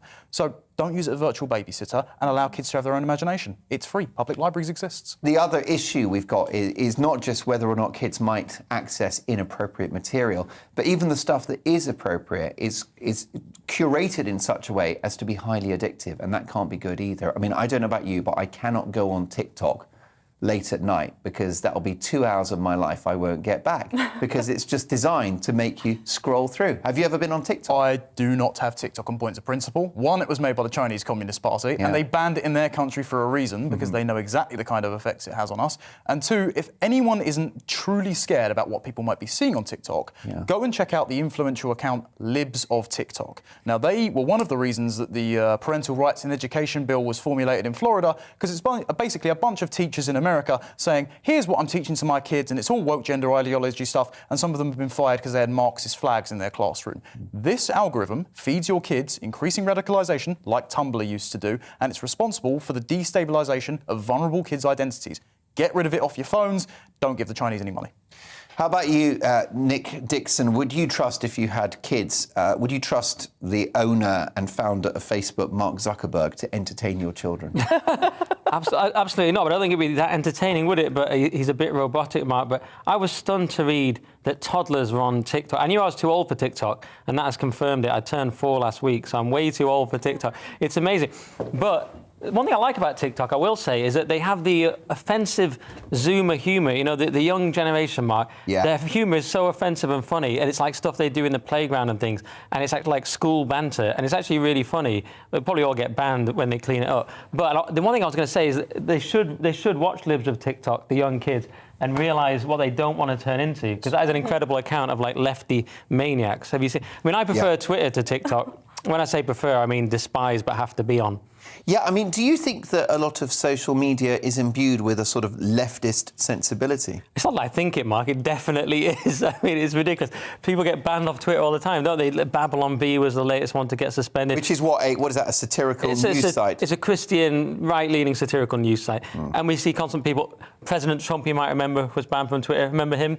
So it's absolutely absurd. Vladimir Putin's still on there, and the Taliban. I know. I was going to say to you... I was going to say to Yaron, although he would have probably beaten me in a debate because he's very smart, I was going to say to him, Parler, he was actually cut off at the service, at the, what's it called? Amazon servers hosted Yeah, Parler. the servers, sorry. The servers, the problem with it, you just like start your own platform, but then they cut you off at the server. And it's almost impossible to have the capital. But what's happened now is we've got platforms like Getter, which is very good. I'm on there if you want to follow me, Anthony Dixon. Nice plug there, mate. Thank you. But they tend to, and I'm verified on there, which I never will be on Twitter, but they tend to then become a bit of an echo chamber because then they become like a right-wing echo chamber. So what we need, actually, Mark, is Elon Musk's new platform. We need it, because he's talking about starting one, we need a truly neutral tech platform that doesn't go either way and it truly stays neutral. Will the market fix this, Connor? Do you think that someone like Musk will come in and genuinely create freedom of speech online? I think people are too habituated to what you said was the gamification of social media. And so, one, people are sort of, they don't want a large amount of cognitive expenditure, so basically they don't want to switch platforms anyway. I mean, one of the most commanding features of Getter, and don't get me wrong, I support Getter launching, but it was, hey, can I link my Twitter to this so I can bring my followers over? You're going to have a massive barrier to entry if everyone's already just using Twitter commonplace. What we should have had is a mass exodus of people to something like Truth Social, with President Trump launching on there. He should have engineered that around his 2024 run, because we all know he's going to run. But unfortunately, as a server problem, everyone tried to get on, and it said, you are 1 in 100,000 people in the queue. Good luck using it in 2024. Yeah, they did this strange staggered launch, didn't they? That didn't seem to work, and you can only get it in the US. So you can't get on there and like bags of your names. That was a bit of a fluff launch. And not being funny, Twitter is cesspit, right? But that's almost part of the charm. Now, if they weren't banning people unduly, because the conversation with Jack Dorsey and Tim Pool on Joe Rogan's podcast a couple of years ago really exposed how they just see misgendering as a fact of life. They don't see it as a political issue. So it's baked into the algorithm. They just think it's a moral code. They're so ideological, they don't actually know what neutral is. They're not seeing the forest through the trees. Exactly. Yeah. But the problem you have is, if you've got all the lefties on one platform and all the right-wingers on one platform, it's not just an echo chamber, it's no fun. I like arguing with people. Too right, and that's what GB News is all about. We saved our best till last. We've got a fantastic discussion coming up with my panel. Can you rekindle an old relationship with an ex, or are they an ex for a reason? Plus, another great British game show tonight based around April Fools. Which one is real and which is fake? See you shortly.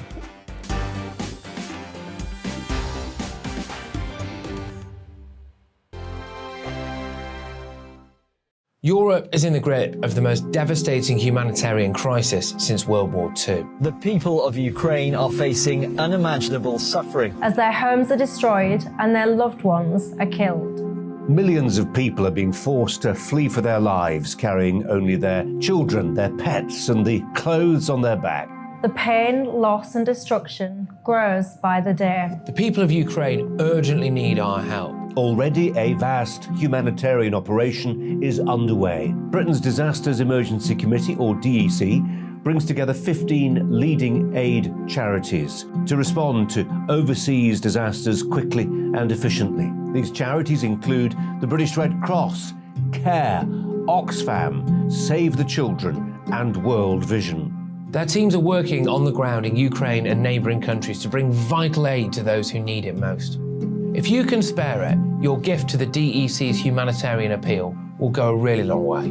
£10 provides essential hygiene supplies for a person for a month. £50 provides blankets for 4 families. £100 provides emergency food for 2 families per month. It's easy to give. You can donate online at dec.org.uk or call the 24-hour donation line on 0370 60 60 900. If you prefer to send a cheque, please post it to the Ukraine Humanitarian Appeal, PO Box 999, London, EC 3A 3AA.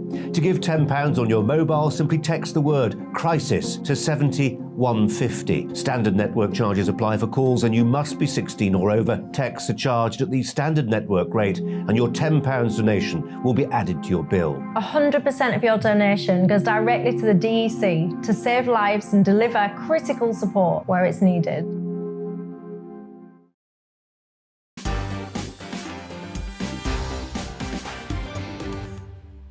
Try and have one today. Fantastic panel tonight. We have as good a chat during the show whilst we're on air as when we're off it. But let's make sure that we save the gold for the programme itself. By the way, thanks for your emails as well. They've been coming in thick and fast. It's been such a busy show. I've barely had time to read all of your emails out. How about this? George says, wow, Yaron Brook, one of the best guests ever. Please have this man on regularly. Couldn't agree with you more. How about this on the NHS? Julie says, Mark, we should be looking at the best performing health system in the world and then have a serious comparison. The truth is that when something is free, people take advantage and there is inevitable waste. Pills are given out in bulk and if not used, they get destroyed. There is waste all over. NHS trusts are employing diversity employees with ridiculous salaries, painting rainbows, etc. All waste because no one is accountable. Regarding vets, my dog was dying and I had to pay £7,000 for a scan. I had to pay there and then or they wouldn't give it one. So that is not the answer either. Julie, thank you so much for that and we wish you well. I don't know if you've lost your dog, but I'm really sorry to hear that he's been poorly. But thanks for your email, Julie. I'll get to more of your emails as and when I can. But let's talk about Ben Affleck and his lovely partner, Jennifer Lopez. They dated over a decade ago, and then an explosive departure. They split up and they were no longer an item, but they have reunited, and they're now a pair of lovebirds. But it begs the question, can you rekindle a relationship with an ex? Or are they an ex for a reason? Lisa? I love the way you come straight to me. It's not target eating, promise. No. I think it depends because sometimes people get together and you're in 2 different places.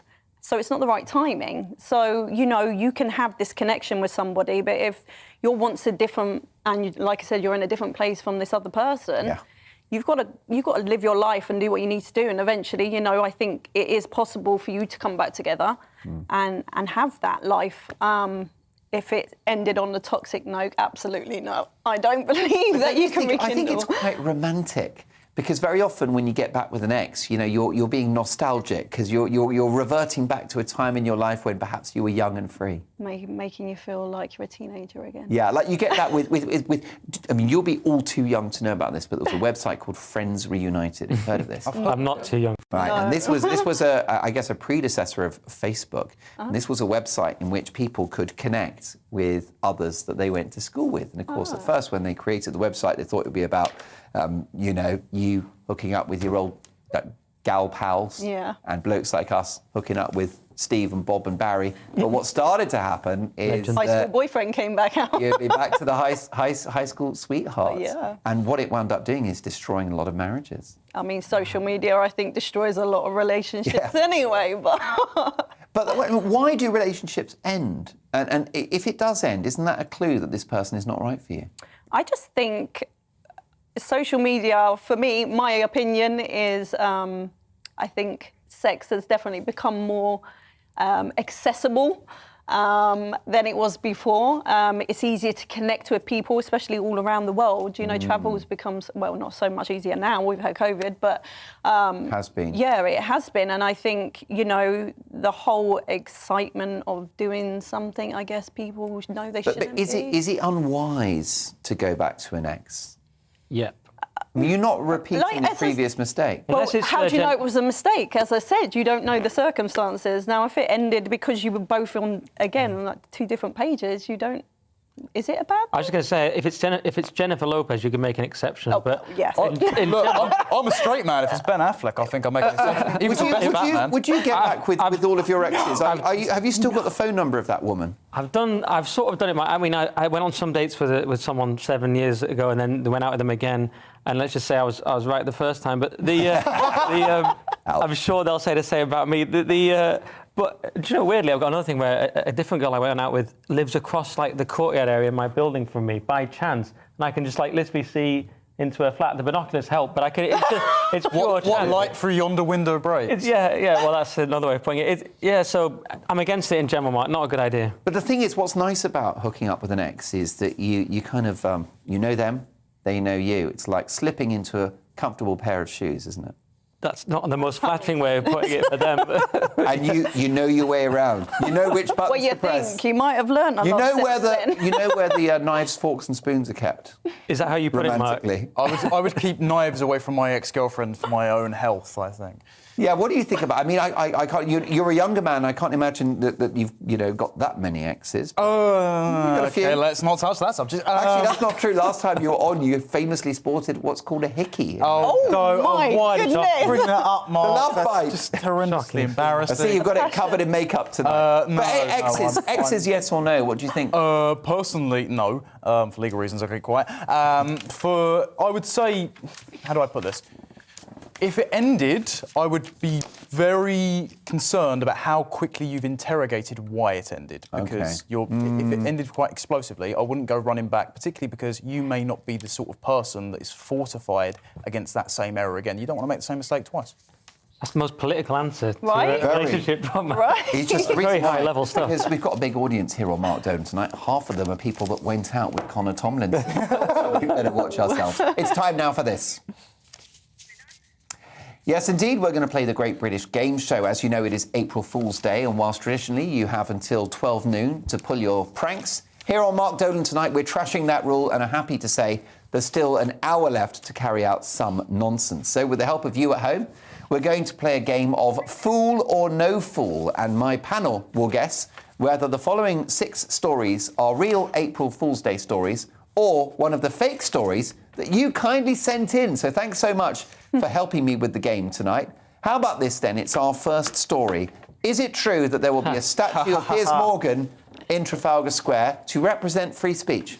Definitely fake. No, well, it's a fake story, but it was proposed today.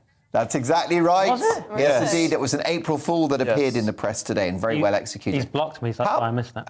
Really? Oh, no. Yeah. I'll have to get him to unblock you. He's a good friend of mine. How about this is our next April Fool. Is this an April Fool or have we made it up? Soft Drink Tango release a chicken-flavoured soda drink.